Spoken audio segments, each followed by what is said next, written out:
Halo, kembali lagi bersama kita di sini di Lem. Talk. Oke, gue mau kasih tahu nih. Sekarang Lem Talk itu ada segmen terbaru. Apa itu namanya, Loy? Kru juga manusia.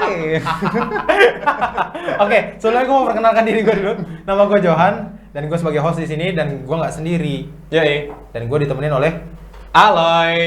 Jame. Infone mas ya.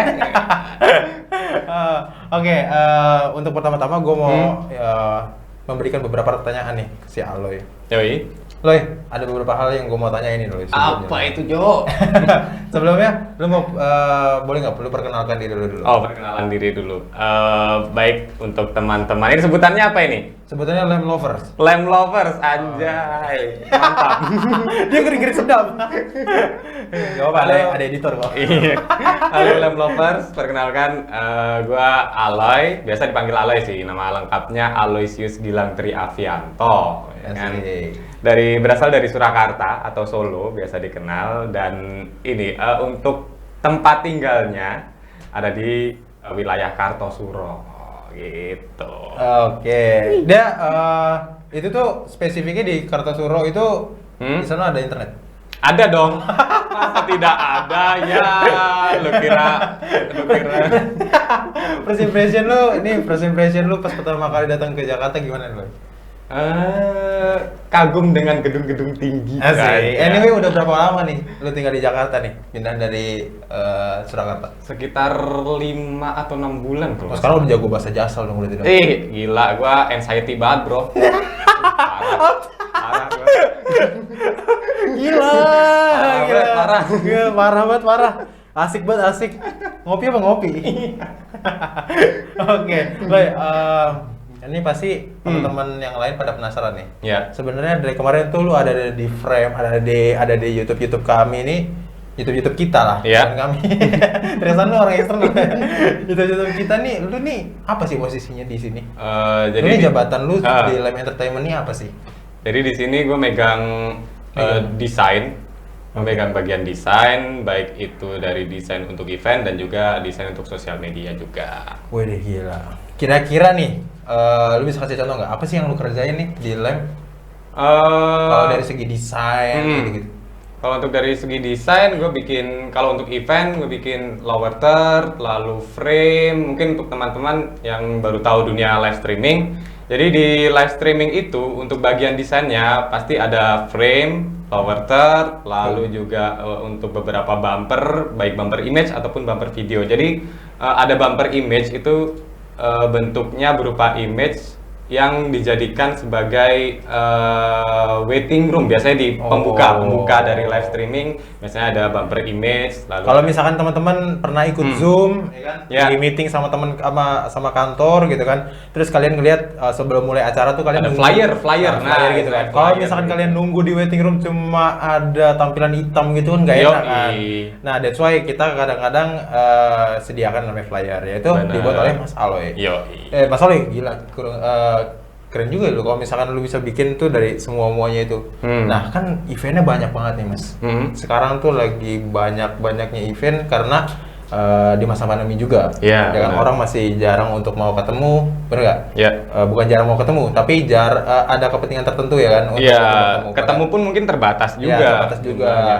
Berhubung dengan keterbatasan yang ditentukan oleh pemerintah juga sebagai protokol kesehatan juga kan. Iya. Oke. Itu lu bisa nge-handle sebanyak itu gimana caranya? Kalau nge-handle segitu gimana caranya? Yang pasti pertama harus mengatur waktu, karena jujur gue masih sangat susah untuk mengatur waktu gitu. Karena waduh, di bulan-bulan ini lumayan padat dan itu perlu manajemen waktu yang sangat luar biasa. Asik. Jadi contohnya kayak apa tuh? Contohnya kayak mana? Kayak mana? apa itu? Maksudnya kayak mana? Kayak mana tuh maksudnya kayak gimana? Maksudnya Manajemen waktunya yang udah lu atur sedemikian hingga dijadwalkan mulai mungkin dari waktu segini sampai segini itu mengerjakan satu, terus kalau misalkan sudah selesai pindah lagi dari satu waktu ke waktu yang lain lagi. Mas Oli, tapi ini pasti gue yakin Lem Lovers ini pasti penasaran.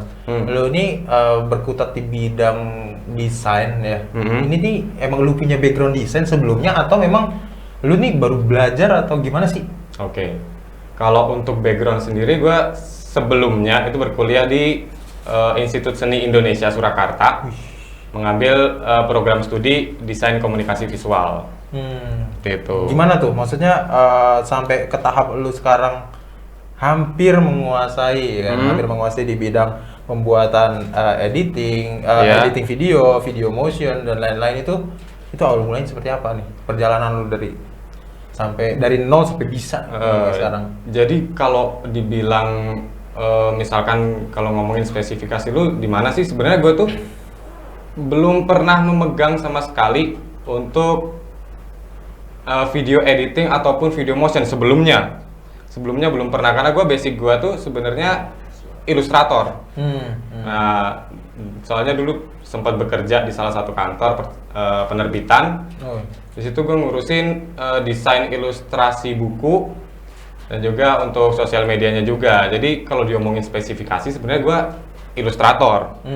Nah, setelah gue bergabung di Lem Entertainment, akhirnya gue banyak belajar hal-hal baru, akhirnya mencoba untuk memegang video editing, lalu belajar sedikit tentang motion, dan akhirnya ya sampai sekarang itulah yang jadi pekerjaan gue. Jadi acuan utama lu kerja di sini ya? Iya. Oke, nih kayaknya kita ada sedikit yang tertinggal nih. Apa itu?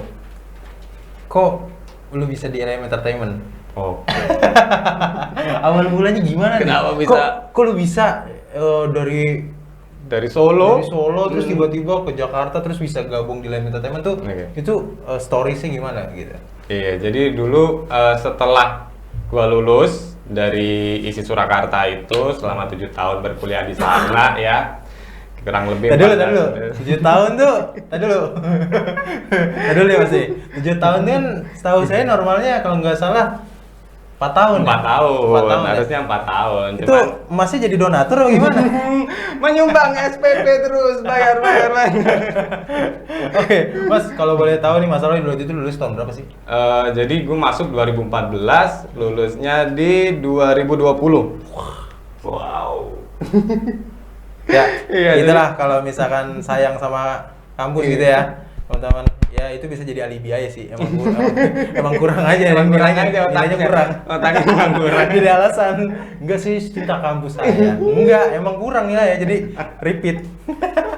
Ya, jadi dulu setelah enggak gitu ya. Enggak. Setelah berkuliah akhirnya lulus, mencoba untuk, kan sebelumnya sempat magang juga setahun. Terus akhirnya memutuskan untuk fokus kuliah. Setelah kuliah lulus, mencoba untuk membuat CV dan ya nyari sana sini, mencoba untuk melamar pekerjaan. Terus akhirnya kebetulan teman saya ada yang menawarkan saya, gimana sih kalau misalkan masuk di ini Lem Entertainment. Teman? Iya. Oh cuma teman? Bukan. Gitu. Oh cuma teman. Direkomendasikan. Coba deh. Direkomendasikan. Ya, coba deh. Spesifiknya nggak usah disebutin lah ya. Ya, maksudnya direkomendasikan. Ya, direkomendasikan oleh teman, di mana temannya itu mungkin punya dulu pernah punya hubungan pertemanan dengan owner ya, sini, benar gitu. Nah, coba deh masukin CV di sini gitu.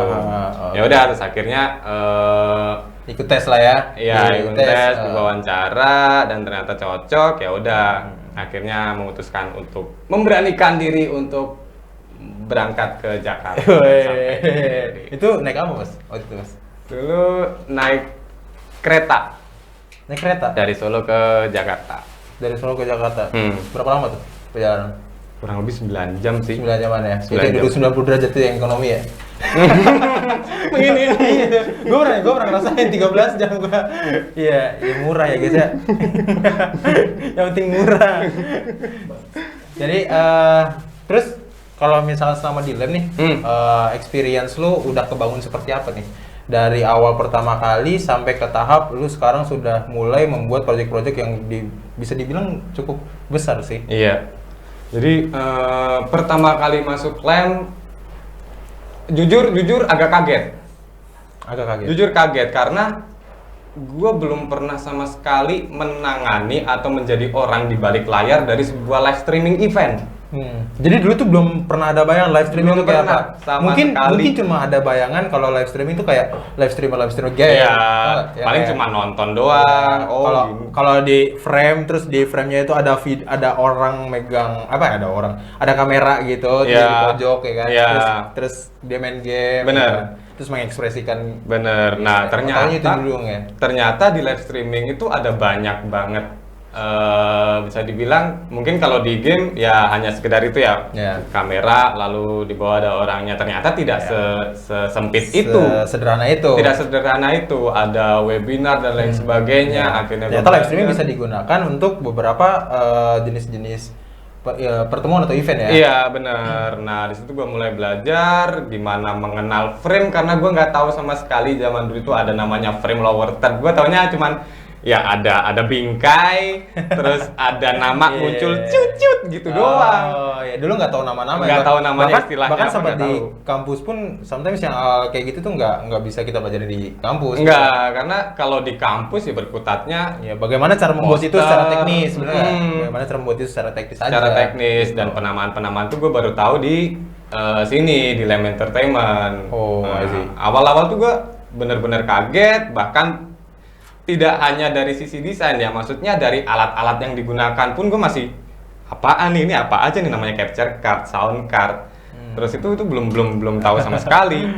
Gitu. Terus gue penasaran nih, kayak story lu selama di Lem ini kan kayak maksud gue dulu kan lu nggak langsung jadi desainer, betul nggak? Iya. Memang lu ditunjuk sebagai desainer, cuma dulu lu sempat mengerjakan hal-hal yang lain juga. Benar. Nah itu apa aja tuh dari dulu tuh? Kayak lu pertama kali nih lu datang terus kayak banyak alat-alat yang memang lu nggak tahu nih pada awalnya gitu. Terus bagaimana juga lu cara belajar gitu sampai bisa kayak gini. Jadi gue adalah orang yang sangat-sangat pelupa sebenarnya. Sangat-sangat pelupa. Jadi sudah terlihat dari mukanya teman-teman. Di awal gue selalu biasanya tuh mencatat di HP biasanya di HP itu selalu mencatat ini nih alatnya apa aja, koneksinya kemana aja gitu gue catat. Fungsinya untuk apa? Fungsinya untuk apa? Terus juga tanya-tanya sama teman, ini nih fungsinya buat apa sih? Capture card itu apa sih? Sound card tuh konekinnya gimana gitu. Nah itu tanya-tanya. Awal tuh masih jadi kru, nyoba-nyoba ngeliatin. Awalnya saya coba-coba. Awalnya saya coba-coba jadi kru ngeliatin, mau mencoba untuk membantu. Ini yang perlu dibantu apa aja bang? Ini. Lalu makin kesini, akhirnya sempat menjadi zoom pinner, mencoba menjadi zoom pinner. Terus akhirnya ya seiring berjalannya waktu banyak event dan akhirnya fokus ke desain untuk event-event itu. Ngomong-ngomong nih Mas, multifungsi juga ya orangnya ya? Multifungsi. Multifungsi. Multifungsi malah. Oke, dulu tuh kayak punya keluh kesah nggak sih waktu awal-awal pertama kali itu, maksudnya kayak gila nih susah banget nih, kayak lu tiba-tiba terjun langsung di sebuah event di mana eventnya harus berjalan secara perfeksionis. Bener nggak? Ya, atau lu pernah nggak punya cerita di mana itu kayak bukan bad story tapi kayak lesson learn yang kayak ternyata memang gue harus belajar nih, gue belajar dulu waktu gue eksekusi ini gue udah bisa gitu loh. Pernah nggak? Pernah ngalamin. Contoh kasusnya. Lucu nih masih. Apa? Jadi kalau untuk sebelumnya pasti sempat kikuk. Iya, kikuk kayak aduh gua harus gimana nih. Terus pada satu momen di awal-awal tuh gua ditantang untuk berani nggak misalkan bikin video bumper awalnya. Awalnya video bumper. Ya udahlah, coba aja dulu. Menyetujui akhirnya berani. Terus sambil berjalan itu gue sambil ngeliat YouTube gimana sih cara bikin bumper, terus menganimasikannya itu kayak gimana. Terus akhirnya lama-kelamaan belajar, ya sudah akhirnya lama-lama keterusan. Gila, lu dari nol tuh belajar dari YouTube? Bener-bener dari nol.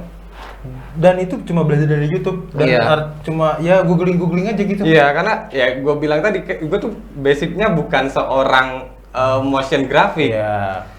Gue seorang ilustrator yang akhirnya belajar menjadi motion graphic. Oh, gitu. jadi bener-bener awalnya tuh lu nggak tahu, terus karena memang ada tuntutan yang memang harus membuat itu, terus lu di challenge ya tadi ya. Iya. Di challenge untuk coba lu buat. Iya. Eventnya tanggal sekian. Nah di situ lu berarti punya deadline dong. Iya benar. Panik nggak? Panik. Panik lah, masa enggak? Terus gimana? Waktu lu pertama kali dapet pressure kayak gitu tuh. Maksud gua, gila lu belum tahu nih, tapi udah disodorin event. Iya.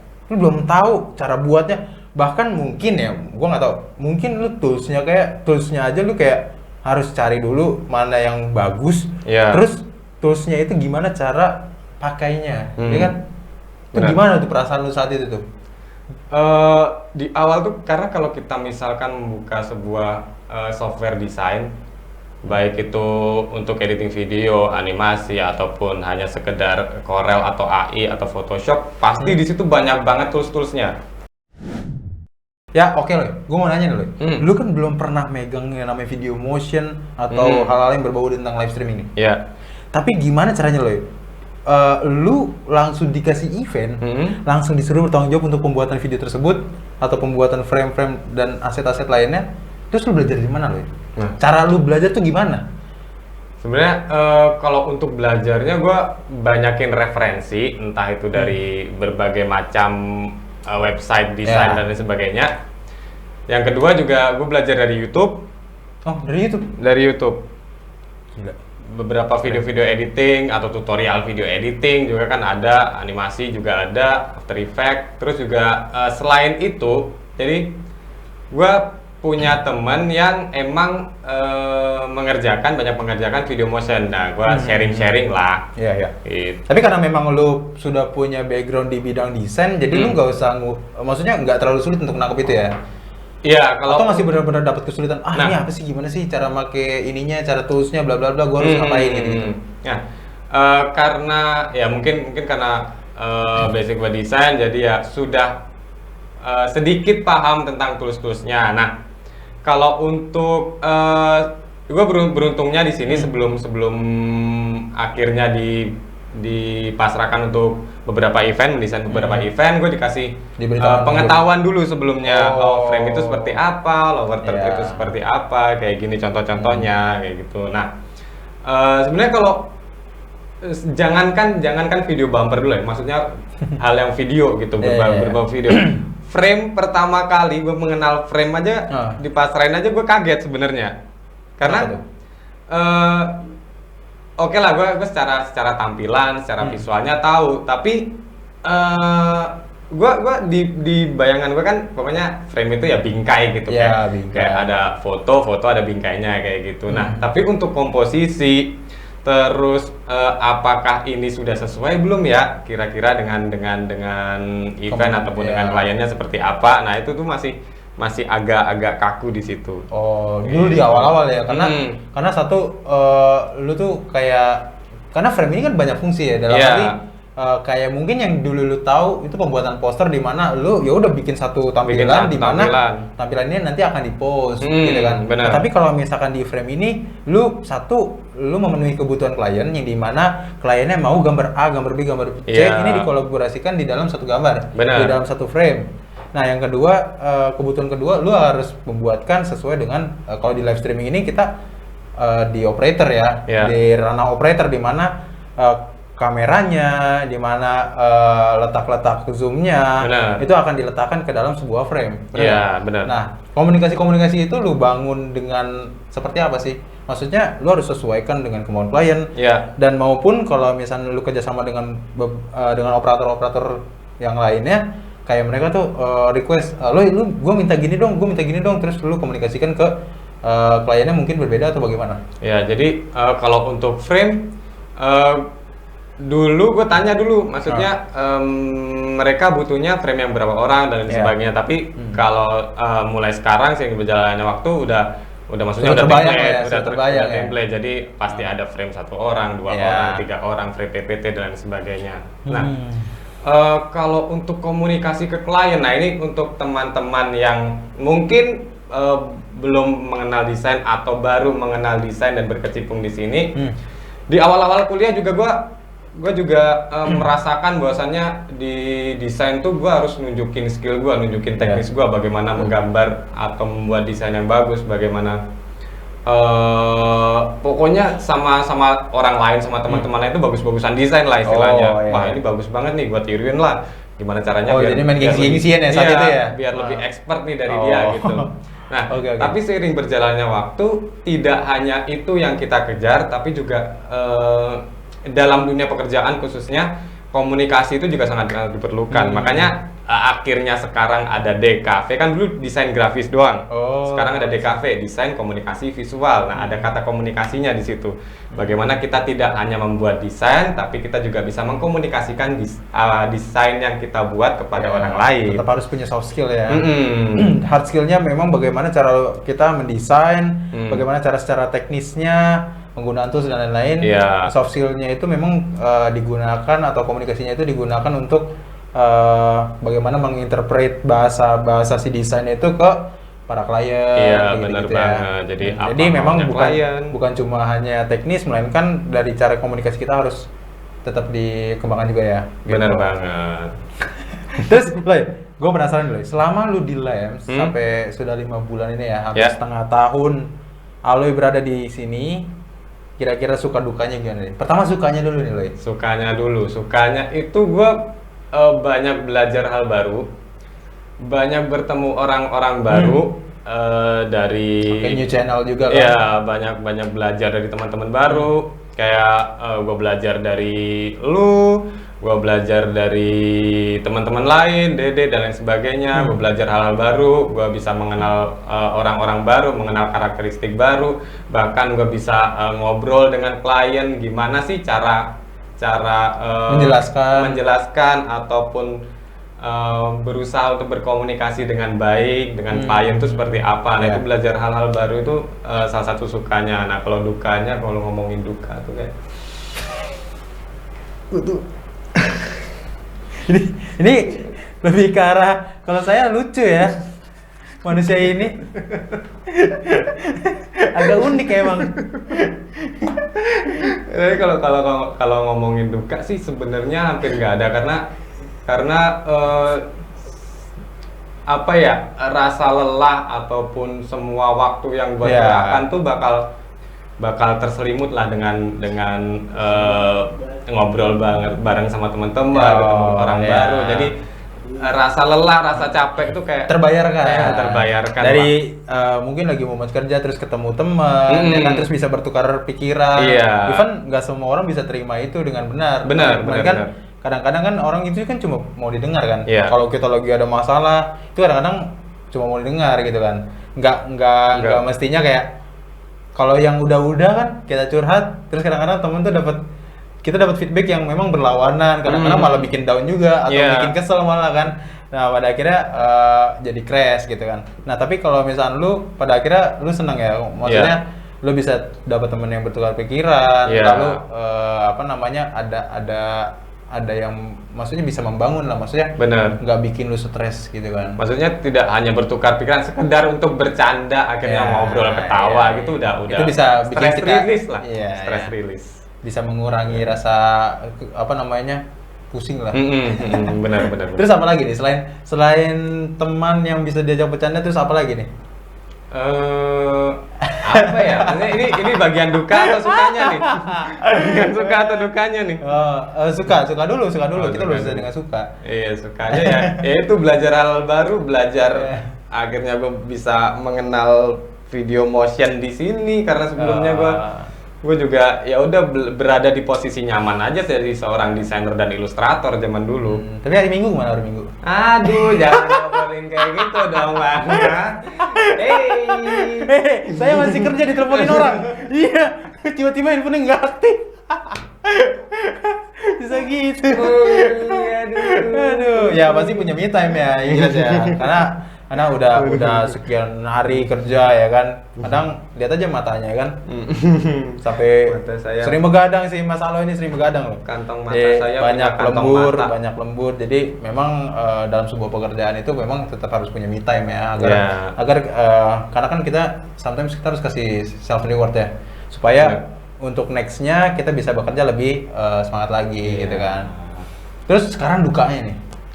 Dukanya ya itu tadi hampir istilahnya semua lelah, maksudnya semua lelah, semua segala stres dan lain sebagainya itu bakal ketutup dengan ya bercanda sama teman-teman seperti yang gue bilang tadi. Capek wajar lah. Capek wajar, ya kan? stres gitu ya. Sometimes revisi sih yang membuat ini sih revisi yang sudah mendekati deadline yang memang sudah acara bahkan minta direvisi lagi pembuatan award.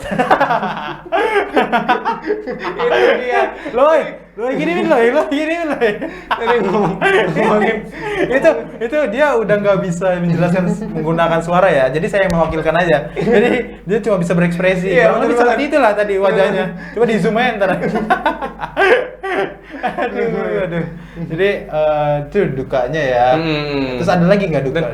Kalau ngomongin masa revisian tadi itu bener-bener banyak tipe revisi yang sampai sekarang pun akhirnya gue merasakan berbagai macam tipe revisi. Minor revision sama minor revision, minor revision, bahkan ada yang di tempat pas hari Hamin satu acara tuh baru ada revisi. Sampai merasakannya padahal diskusinya itu berlangsung 1 minggu ya, 2 minggu. Iya. Amin 1 baru revisi gitu. Saat di tempat sudah mau run through, ada satu orang yang sepertinya ini harus diganti deh. Ini objeknya kayaknya kurang deh. Ini kayaknya videonya kurang high res deh. Waduh, itu duka yang mendalam atau biasanya nih? Gimana? Itu aduh cukup lumayan bikin stres karena bayangin aja saya dari pagi sampai malam tidak makan hanya di depan laptop bersama dengan ini sekalian curhat ya Mas. Bersama dengan satu orang itu. Wah gila pengorbanannya gokil sih. Totalitas. Give applause. Aduh, tapi selain itu sebagai bisa dibilang tanggung jawab yang cukup berat ya sebagai seorang desainer, maksudnya tapi di situ kita bisa terimprove sendiri kan. Benar. Dengan terbiasa, ternyata gue bisa tahu ya karakter klien itu memang berbeda-beda. Nah, itu pada dia. dasarnya ada beberapa klien yang memang sudah memiliki konsep secara mendetail, kita tinggal eksekusi. Ada juga beberapa klien yang memang meminta rekomendasi, betul nggak? Iya. Dan sometimes itu sebagai tanggung jawab lu seorang desainer yang memang ya udah lu rekomendasiin dong mana ya punya lu yang bagus. Nah, lu kan harus ngasih portofolio dulu. Iya. Nah, itu bagaimana? Maksudnya apa mau profesional atau enggak, lu akan tetap kasih dulu ke mereka rekomendasi terbaik lu. Oke, jadi kalau untuk sistemnya biasanya dikasih dulu nih event ini kita tuh kayak gini loh Pak, misalkan dari YouTube. Di dalam meeting ya lu sampaikan ya kayak gitu ya. Kayak gini, diliatin portofolio kita kayak gimana, terus akhirnya mungkin mereka punya pandangan, kliennya seperti apa. Kliennya punya pandangan, akhirnya saya minta dibikin kayak gini deh Mas, dibikin kayak gitu. Nah, itu cukup membantu untuk memberikan gambaran gue juga, memberi gue referensi dan akhirnya bisa mengerjakan itu gitu. Gokil sih, parah sih. Parah sih, tapi oke lah. Oke, Mas Ale, kurang lebih ini ada harapan dan planning nggak ke depannya untuk film entertainment dan Mas Ale sendiri? Iya, kalau untuk planning pokoknya gue tuh sebisa mungkin belajar terus. Ya, give your best lah ya. Iya, sebisa mungkin belajar terus, apapun itu apapun itu prosesnya, apapun itu perjalanan yang harus gue lewatin. Pokoknya I'll do the best lah. Oke. Do the best aja lah pokoknya tapi harapan ke depannya apa tuh? Kalau misalnya tadi kan planning ke depan lu akan ya pokoknya apa ya rintangan yang gua jalanin lu bakalan do the best aja lah. Tapi kalau misalnya harapannya nih ke depannya akan seperti apa? Harapan gua kalau untuk Claim Entertainment ya mudah-mudahan bisa terus berkarya bersama, tim-timnya makin solid. Amin. Terus ya project-projectnya juga semakin besar. Amin. Dengan project yang semakin besar, otomatis teman-teman dan juga gue sendiri akan belajar untuk bertanggung jawab lebih. Ya. Terus ya itu sih kalau untuk Lem Entertainment, semoga semakin sukses dan jaya. Mantap. Oke, tapi tadi untuk Lem Entertainment. Tapi kalau buat lu sendiri nih, harapan buat lu sendiri di Lem Entertainment. Oke, harapan gue harapan gue bisa semakin improve karena ada satu hal yang gue masih belum coba sampai sekarang di Lem Entertainment, yaitu belajar 3D. Gue tuh masih pingin belajar 3D, cuman ya karena satu dan lain hal masih belum bisa belajar itu. Oh ya, masih keterbatasan waktu ya. Itu sih. Oke. Pengen banget belajar 3D.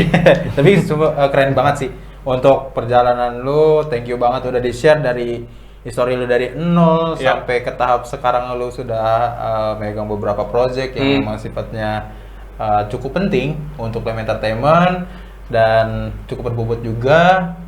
Coba gue minta satu, lu kasih inspirasi buat teman-teman kita yang di rumah, di mana teman-teman kita saat ini mungkin ada yang memang lagi putus asa karena pandemi seperti ini, ada yang kurang motivasi karena keadaan gitu-gitu.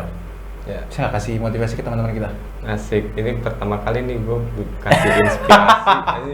Biasanya gue yang nontonin video inspirasi, sekarang saya kasih. Lagi stres kan, nonton dengan tunggu semua ringin, TDW, jadi termotivasi. Jadi untuk teman-teman jangan pernah nyerah sih di kondisi yang sekarang. Semua serba sulit. Jangan pernah menyerah dan jangan pernah menganggap sebuah proses itu menjadi beban buat lu, dengan misalkan berpikir bahwa gue sampai sekarang kok masih gini-gini aja, semua yang gue laluin kok kayak nggak ada hasilnya gitu. Jangan pernah berpikir seperti itu, karena